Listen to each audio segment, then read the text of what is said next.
Hi, village സ്പേസിലേക്ക് എല്ലാവർക്കും സ്വാഗതം. എല്ലാവർക്കും സുഖമല്ലേ? ഇന്ന് നല്ല ടേസ്റ്റി ആയിട്ടുള്ളൊരു മോരുകറിയാണ്.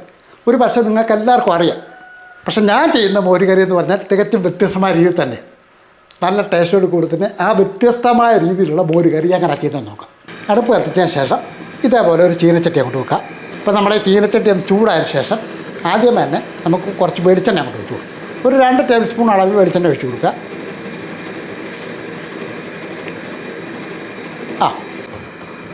ഇപ്പോൾ എണ്ണ ഒന്ന് ചൂടായതിന് ശേഷം ആദ്യമേ ഇടുന്നത് കടുകാണ്. കുറച്ച് കടുകൊന്ന് ഇട്ട് കൊടുക്കുക. കടുകൊന്ന് പൊട്ടി വരുമ്പോഴത്തേക്കും ഒരു 1/4 ടീസ്പൂൺ അളവിൽ ഉലുവ അതുകൂടെ നമുക്ക് ഇട്ട് കൊടുക്കാം.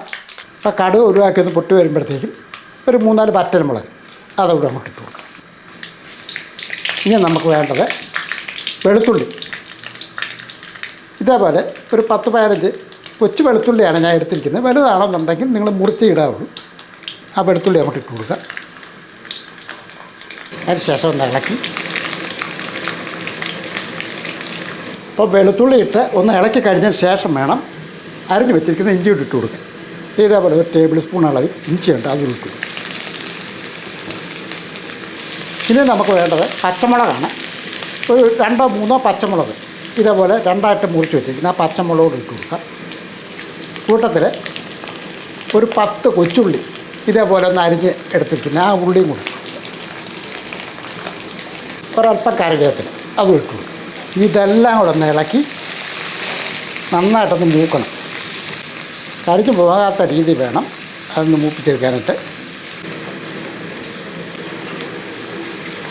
ഉള്ളിയും വെളുത്തുള്ളി ഇഞ്ചി എല്ലാം ഒന്ന് മൂത്തിട്ടുണ്ട്. ഇനിയും വേണ്ടത് തക്കാളിയാണ്. ഒരു 3 പഴുത്ത തക്കാളി ഇതേപോലെ ഒന്ന് അരിഞ്ഞെടുക്കുക. ആ തക്കാളിയും കൂടെ ഇതിൻ്റെ അകത്തോട്ട് ഇട്ട് കൊടുക്കുക.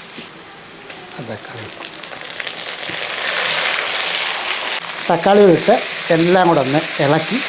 അപ്പോൾ ആദ്യമേ തന്നെ ഈ തക്കാളി ഇതിൻ്റെ അകത്ത് ഇട്ടൊന്ന് വഴറ്റിയെടുക്കണം കേട്ടോ. ചെറുതായിട്ടൊന്ന് വഴറ്റിയെടുത്തതിന് ശേഷം വേണം ബാക്കി നമുക്ക് ചെയ്യാനുള്ളത്.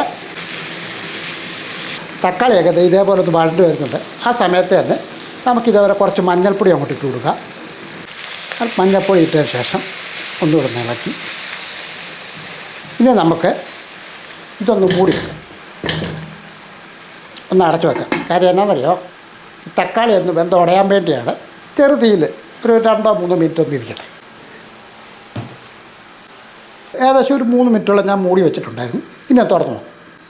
ഇതാണ് ഈ തക്കാളിയൊക്കെ ഒന്ന് ഉടഞ്ഞിട്ടുണ്ട്. ഇതേപോലെ ഒന്ന് ഉടഞ്ഞ് വരുമ്പോഴത്തേക്കും ഞാൻ നേരത്തെ പറഞ്ഞില്ലേ വ്യത്യസ്തമായ രീതിയിലാണ് ഈ മോരുകറി വെക്കുന്നതെന്ന്. അപ്പോൾ നമ്മൾ ആ വ്യത്യസ്തം എന്ന് പറഞ്ഞാൽ തേങ്ങാപ്പാലാണ്.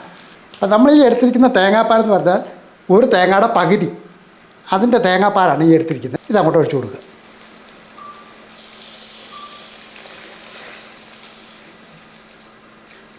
അപ്പോൾ നമ്മൾ ഒരു 6 ലിറ്റർ തൈരിനുള്ളതാണ് ഇപ്പോൾ ചേർത്തിരിക്കുന്നത്. ഇനി ഇതിൻ്റെ അകത്തോട്ട് വേണ്ടത് ആ തൈരിൻ്റെ കൂടെ കണക്ക് കൂട്ടി വേണം ഉപ്പ് പൊടി ഇടാനായിട്ട് കേട്ടോ.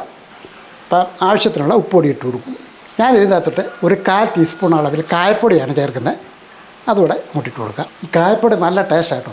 മോരുകറിക്കായാലും പുളിശ്ശേരിക്കായാലും അത് ചേർത്ത് ഒന്ന് ചെയ്ത് നോക്കണം, നല്ലതാണ്. അതിന് ശേഷം ഒന്ന് ഇളക്കി കൊടുക്കുക. അപ്പോൾ ഇത് ഈ തേങ്ങാപ്പാൽ ഒഴിച്ചല്ലേ, അപ്പോൾ ചെറുതായിട്ടൊന്ന് തിളച്ചാൽ മതി. ഒരുപാടൊന്ന് നല്ല തീ കൊടുത്ത് തിളയ്ക്കേണ്ട, ചെറിയ തീയിൽ ഒന്ന് തിളയ്ക്കട്ടെ. ഇതുണ്ട്, ഇതേപോലെ ഒന്ന് ചെറുതായിട്ട് തിളയ്ക്കുമ്പോഴത്തേക്കും ഇതങ്ങ് നിർത്തണം.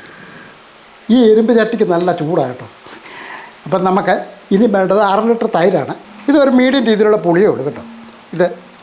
ഇത് കൊണ്ട് വെള്ളമൊന്നും ഒഴിക്കാതെ നല്ലപോലെ ഒന്ന് ഉടച്ചെടുക്കുക. ഇതേപോലെ നന്നായിട്ട് ഉടച്ചെടുക്കുക. ഇനി നമുക്ക് ഈ ഉടച്ച് വെച്ചിരിക്കുന്ന തൈര് ഇതിനകത്തോട്ട് ഒഴിക്കാം.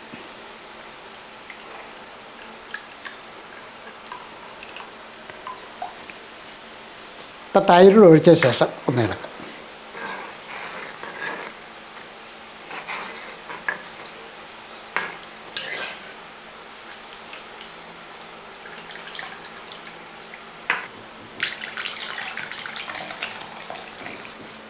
അപ്പോൾ ആവശ്യത്തിന് ഉപ്പുപൊടിയൊക്കെ ചേർത്ത് ചോറിൻ്റെ കൂടെ ഒഴിച്ച് കഴിക്കാവുന്ന നല്ല ഒരു മോരുകറിയാണ്.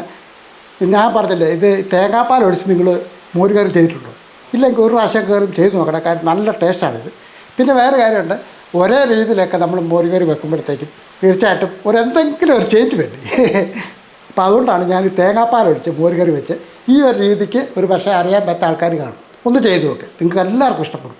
ഇനി ഒരു കാര്യം കൂടെ, നമ്മുടെ വീഡിയോ ഒക്കെ കണ്ടിട്ട് ഇഷ്ടപ്പെട്ടിട്ടുണ്ടെങ്കിൽ ഒന്ന് ലൈക്ക് ചെയ്യാനും ഷെയർ ചെയ്യാനും സബ്സ്ക്രൈബ് ചെയ്യാനും മറക്കില്ല കേട്ടോ. വേറെ വീഡിയോ ആയിട്ട് പെട്ടെന്ന് വരാം. ബായ്.